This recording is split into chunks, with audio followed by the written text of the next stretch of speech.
Agora é o seguinte, Carlinhos, se tiver o nosso copião de imagens pronto aí, pode deixar a imagem rodando aqui para mim, enquanto eu vou trazendo essa reportagem para você. Uma briga entre vizinhas. Aqui, ó, a briga. Virou caso de polícia. São duas senhoras, três que vão para cima de uma outra mulher. Essa mulher, inclusive, ó, tenta se defender com muletas. É isso que está acontecendo. Essa idosa foi agredida em um condomínio aqui em Curitiba, no bairro Novo Mundo. O bicho pegou de verdade. Agora, por que essas brigas entre vizinhos estão terminando cada vez mais de forma violenta? Veja. As imagens de câmeras de segurança da portaria do condomínio registraram a briga. A mulher que aparece levando tapas e puxões de cabelo tem 66 anos. As mulheres que aparecem batendo nela são vizinhas de condomínio, de um conjunto que fica no bairro Novo Mundo, em Curitiba. Nem mesmo o porteiro que assiste à cena e outros vizinhos impedem as agressões. O filho da idosa ficou chocado ao ver as imagens. Ele conta que a mãe tem problemas de saúde. Muito triste, né? Ver uma cena daquela, eu acho que qualquer um, eu principalmente como filho, eu fiquei arrasado. De acordo com testemunhas, a causa da briga é o barulho que incomoda a idosa, motivo de discussões antigas com a vizinhança. Uma das mulheres envolvidas na briga diz que mesmo antes da confusão já havia prestado queixa contra a idosa por ofensas morais e que não se arrepende de ter agredido a vizinha. Se escutasse tudo que eu escutei, não esperava nem ela dar a bengala, já tinha batido nela antes. A briga das vizinhas acabou virando caso de polícia e agora vai ser resolvido na justiça. A Ciomara, que é síndica de condomínio há mais de 10 anos, conta que já passou por uma situação parecida. E por mais que tente intervir e conciliar, nem sempre é possível. Tem pessoas que estão erradas, você está tentando apontar o caminho certo, mas elas querem que as coisas sejam interpretadas conforme elas decidem. Em maio do ano passado, uma briga de vizinhos acabou em tragédia em Curitiba. Incomodado com o som alto que vinha de outro apartamento, este empresário usou a própria arma para atirar e matar um vizinho. Ele disparou 3 tiros contra um morador de 33 anos que se recusou a diminuir o volume. Hoje ele se diz arrependido de ter agido por impulso. O senhor se arrepende? Mas sem dúvida, eu jamais queria que isso tivesse acontecido, doutora, mas eu estava lutando por viver. De acordo com essa advogada especialista em direito condominial, existem muitos outros caminhos de resolver um problema entre vizinhos. A lei permite, inclusive, que um morador que tenha muitas reclamações seja judicialmente impedido de morar no local. Poder ter comunhão numa ação que eu declare a justiça possa declarar esse condômino antissocial. Né? Ou mesmo eu posso fazer através ali do próprio, declarar que esse condômino é antissocial, vou até a justiça e peço para a justiça que esse condômino saia dessa comunidade, porque ele não consegue cumprir essas regras de dentro do condomínio. Bom, vamos conversar então com uma advogada aqui que é especialista também nesses assuntos condominiais, a Luciana Lozic. Bom dia, obrigado pela presença, tudo bem? Bom dia, Rivaroli, prazer. Agora é o seguinte, gente, ontem nós falamos dessa história que teve lá em Londrina de um que brigou com um outro de vizinho, saindo no tapa, pontapé, confusão, soco e gritaria. Hoje essa senhora que é agredida por outras 3. Sim. O que a gente pode fazer, Luciana? Eu tenho um vizinho que está me incomodando. Qual é a atitude que eu tenho que tomar? A primeira forma de você notificar isso é por meio do livro de ocorrências e falando com o síndico. Ele é a pessoa responsável por fazer essa ação preventiva antes que culmine na agressão física. Então o síndico ele pode notificar os barulhos, os incômodos, qualquer demanda que tenha dentro do condomínio que o vizinho esteja se sentindo prejudicado. Mas esse vizinho precisa fazer uma ocorrência formal. Ele tem que ir lá e registrar. Ele tem que registrar, ou ele registra no livro de ocorrências, ou ele registra por e-mail, qualquer plataforma que tenha o condomínio que possa ser feito essa ocorrência. Nesses casos, quando já chega às vias de fato da agressão física, aí não tem como, o síndico não pode intervir diretamente por ser caso de polícia, mas ele pode trabalhar nessas ações preventivas dentro do condomínio. Agora, o que a gente considera um incômodo? Tem muitos condomínios que a gente entra hoje em dia que tem lá uma plaquinha. Cuidado com o seu sapato no apartamento, principalmente os que moram, que não seja no primeiro andar. O que a gente pode dizer assim, isso aqui é incômodo, isso aqui não? Existe uma regra que limita? Existe. Hoje em dia, os principais pontos, né, em condomínio são animais de estimação que incomodam, crianças, barulho, garagem, o calote, o famoso calote, né, que são os devedores que também incomodam outros vizinhos quando eles ficam sabendo. Então, tem várias situações que o síndico pode intervir preventivamente, como eu já te disse. Mas nós temos que entender que o condomínio ele foi feito para viver em coletividade. E as pessoas hoje em dia não têm muito essa consciência. Cada um quer defender a sua individualidade. Vai incomodar um pouquinho aqui, acolá. Eu sou incomodado, mas eu incomodo também. A gente precisa lembrar disso. Pode ter uma questão de negociação, uma questão de mediação. Para isso mesmo que serve o síndico. Tá, vamos continuar a conversar aqui com a doutora Luciana. Pode estampar a imagem pra gente da confusão. Quando chega uma confusão como essa, Luciana, como é que deve reagir um síndico nessa hora? O que é que ele deve fazer? Porque, afinal das contas, ele não é só um administrador. Ele também é quem equilibra essas relações dentro do condomínio.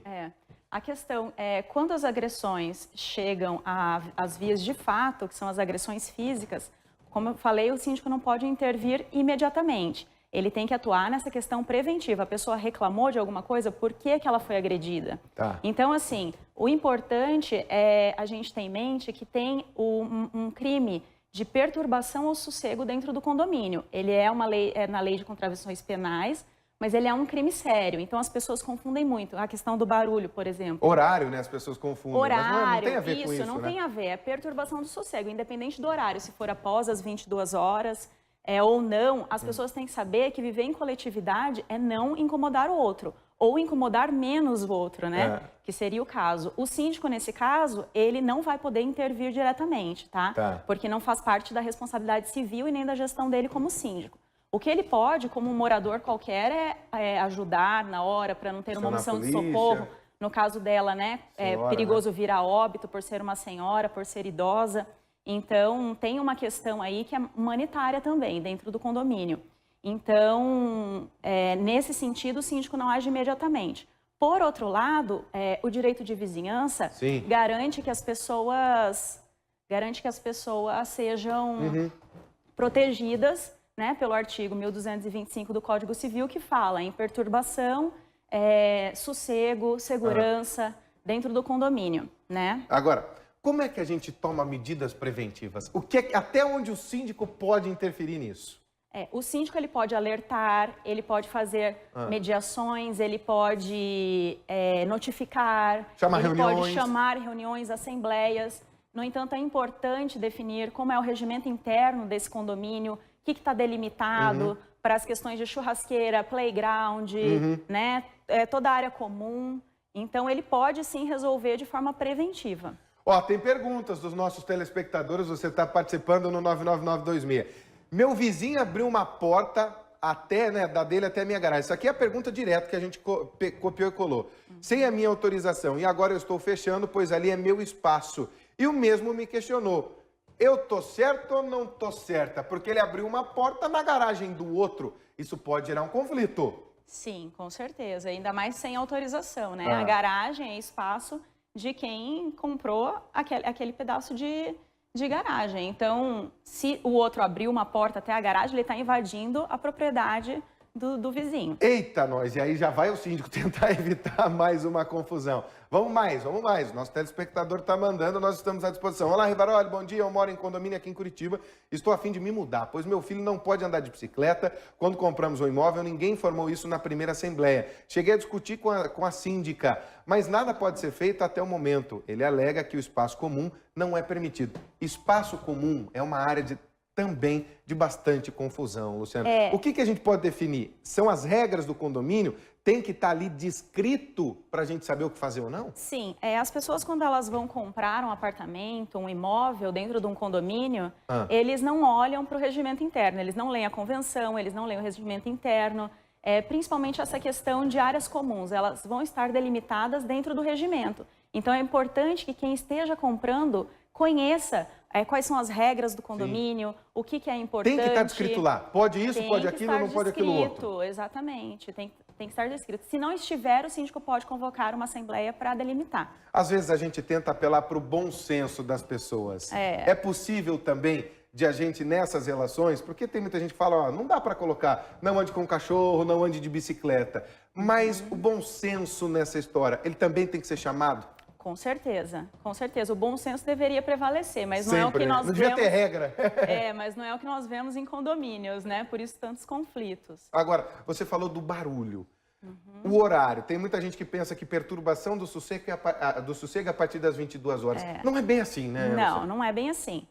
Aqui em Curitiba, inclusive, a gente tem uma lei municipal, a Lei 10.625, de 2002, que ela estipula que os decibéis para a questão do barulho. E, inclusive, à noite, o horário ele é um pouco mais estendido do que as pessoas pensam.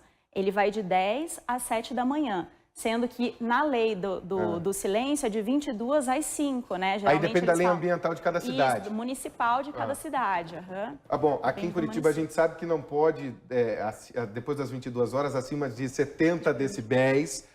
Antes disso, até pode um pouquinho mais, há um controle sobre isso. À noite são 45 45, né? 70 até as 10, depois 45 decibéis. Portanto, meus amigos, tem que lembrar isso. Incomodou, me perturbou, eu tenho o direito de poder reclamar. Vamos para a pergunta do nosso telespectador, que o povo está bombando aqui. O que fazer quando ninguém quer assumir como síndico do condomínio? Joga para Deus e espera a solução? Como é que a gente faz? Essa é uma pergunta boa. Quando ninguém quer assumir, a gente aconselha sempre que seja convocado um síndico profissional.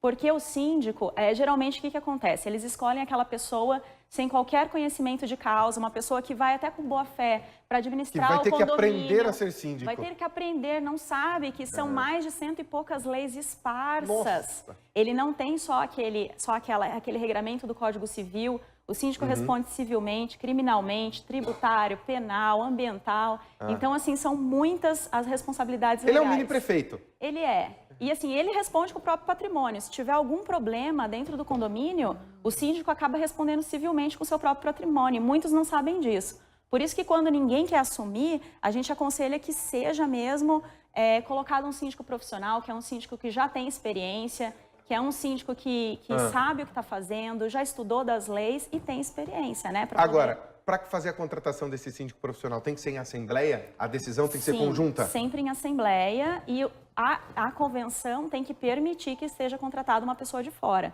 Porque tem convenções que não permitem.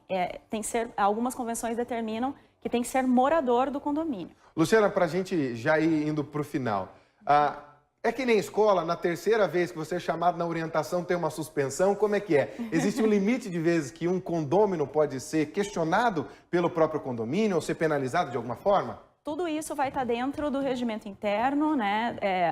A forma de penalização, como que vai ser essa penalização, se vai ser por meio de advertência, por meio de notificações, tudo depende de como o condomínio decidiu.